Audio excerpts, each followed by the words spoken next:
some form of gun control. Even Donald Trump says the law should be changed to keep terrorists from buying guns. What they say, and I understand that also, is the Second Amendment. They're depriving them of those rights, and that it could be that people are on there that shouldn't be on, et cetera, et cetera. So we have to make sure that people that are terrorists or have even an inclination toward terrorism cannot buy weapons, guns. Meantime, veterans are now weighing in on the gun control debate. This cover from the New York Daily News featuring one vet who says assault-style rifles should not be legal. Joining me now for a fair and balanced debate, Christopher Marvin, captain, retired Army officer, supporter of Every Town for Gun Safety, and retired Marine Staff Sergeant Johnny Joey Jones, chief operating officer of the Boot Campaign and a former bomb technician. Joey, last week I came out and said that I was open to reinstating the ban on assault weapons. Why am I wrong? Well, first of all, because terrorists find weapons of opportunity. If assault weapons, if banning them stopped terrorism or stopped what's happening in our country today, I think you'd have a lot more gun owners listen to what people have to say about a ban. But first, I'd like to solve the problem. I don't think anyone walks into a gun store, goes, you know what, there's an AR-15.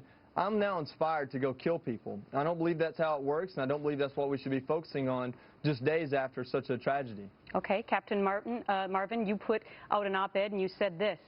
After your extensive experience with military assault rifles such as the M16 and M4 variants of the AR-15, both used for the offensive purpose of neutralizing or killing as many combatants as possible in the shortest duration possible, I can attest that these types of weapons cross the common sense threshold of a weapon of self-defense. Why? You know, personally, I would be in favor of an assault weapons ban, but I also understand that there are people who I fought with in Afghanistan who know how to use the weapon responsibly, who know how to purchase it, pass a background check, store it at home, and use it on a gun range for their own purposes. Here's the problem. With our gun laws in this country today, those aren't the only people who can get these assault weapons. These assault weapons are practically free to anybody who wants to go get them, and with the gun show loophole, you don't even have to pass a background check. You can buy an assault weapon online, you can buy an assault weapon at a gun show, just like you buy a handgun. Look, the weapons aren't the question here, so I agree with Joey and others in that sense. The weapons aren't the question, it's the accessibility we provide to Americans for all weapons that are used to kill people. Okay, I'm going to go a little bit out of order, producers, because I want to put up on the screen the AR-15 image and then the weapon that was used in Orlando, which is similar, the Sag Sauer. Okay, and at the same time now, I want you to listen to Chris Cox from the NRA trying to explain why Americans should have these kinds of weapons and have them accessible. Here he is.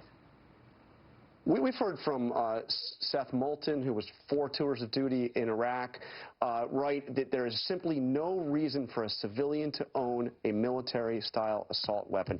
So help us understand. Criminals and terrorists are not going to be deterred by one more gun control law when they're willing to walk into a gun-free club and commit murder with a firearm. Why are those needed on the streets of America? Why should those be legal? It's a fair question, and it's fair to say, shouldn't we just try certain things? The truth is that it has been tried. So, Joey, how do you respond to that? It seemed that he answered the question, but I'm not sure he had a 100% answer. I'm going to give you a shot at that. Yeah, absolutely. It comes down to I want the FBI and this administration to focus on stopping terrorism. I don't have legs. They weren't shot off by an AK-47. They were blown away.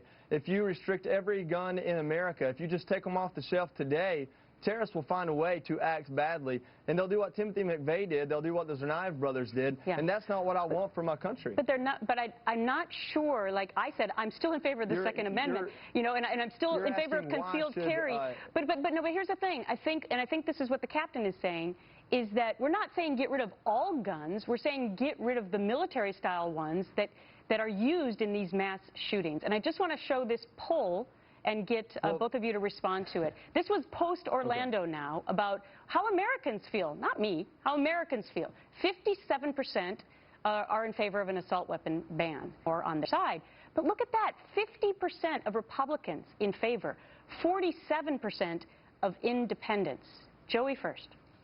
Well, Gretchen, let me ask you, we ban assault weapons, and tomorrow a building's blown up. What have we done to stop terrorism, and what have we done to save lives? Well, no, but it's two separate issues. Yeah, they can bomb us, they can knife us, they can do whatever they want, but at least it maybe tries to curtail that one particular avenue. Captain. Well, look, terrorists can use all types of weapons they want. In the Boston bombings, they had bombs and they had guns, so it was both. But what assault weapons do is they put the mass in mass shooting. At the same time, 90 Americans are shot every day. And most of them aren't shot with assault weapons. They're shot with all types of weapons. Right. And the reason that people have these weapons is because of our lack of background checks and because of the terror gap. Right? We need to have background checks for online sales. We need to have background checks for gun shows. And this is not just coming from a staff sergeant and a captain that you have on your show today. We have dozens of senior military officers who joined a group and announced last week that they are in favor of these types of measures to have mandatory background checks. We're talking about Stanley McChrystal, David Petraeus, Thad Allen, Eric Olson. These are the people who have shaped and executed our national security policy for the last 15 years. Quick. Okay, I want to get Joey back. I want to get Joey back in here. To our military leaders, they're listening to the NRA. So Joey, respond to that. The so-called gun show loophole is essentially a fallacy. The only kind of transaction at most every gun show across this country, especially those sanctioned by the NRA, include person-to-person transaction, which a lot of gun shows has stopped. And on top of that, the only way to create a system where background checks are mandatory from one person to the other in a transaction is a gun registry. And we can debate for the next hour on how that's bad for this country. Right. So are you in favor of a gun registry, Captain?